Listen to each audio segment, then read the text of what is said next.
పొంగనూరు పొంగనూరు నియోజకవర్గంలో నిన్న జనసేన రాజకీయ పార్టీ పెద్ద బహిరంగ సభ నిర్వహించింది. దీనికి ప్రత్యేకంగా పవన్ కళ్యాణ్ గారి సోదరుడైనటువంటి నాగబాబు గారిని ఆహ్వానించారు.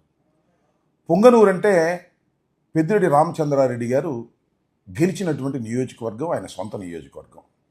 కేవలం 11 సీట్లు మాత్రమే గెలిచినటువంటి వైఎస్ఆర్ కాంగ్రెస్ పార్టీలో పొంగనూరు నుంచి పెద్దిరెడ్డి రామచంద్రారెడ్డి గారు ఘన విజయం సాధించారు. చాలా కీలకమైనటువంటి నేత వైఎస్ఆర్ కాంగ్రెస్ పార్టీకి.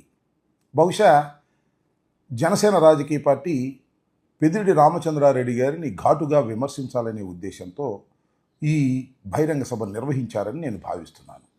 తప్పేం లేదు, గట్టిగా విమర్శించాలని అనుకోవటం జనసేన రాజకీయ పార్టీ, పైగా మా ప్రత్యర్థి రాజకీయ పార్టీ ఏ విధమైన తప్పు లేదు. దానికి ప్రత్యేకంగా నాగబాబు గారిని ఆహ్వానించారు. మన ఉప ముఖ్యమంత్రి గారి సోదరుడు, ఆయన కూడా వచ్చాడు, ఆ సభలో పాల్గొన్నారు. ఆయన కూడా ఉపన్యసించాడు.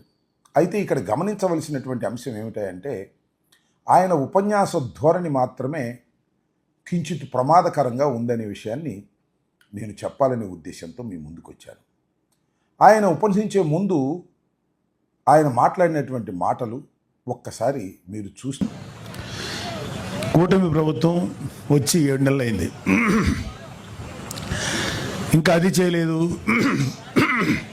ఇంకా అది చేయలేదు, ఇది చేయలేదు, ఆ స్కీమ్ రాలేదు, ఈ వెల్ఫేర్ స్కీమ్ రాలేదని నోటుకొచ్చినట్లు వాగే వైసీపీ గూండాలకి, కుక్కలకి,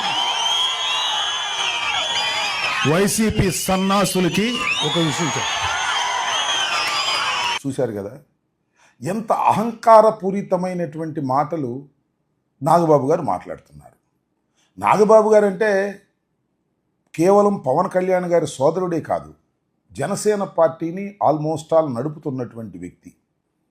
ఇంకొక మాట చెప్పాలంటే కాబోయే మంత్రి.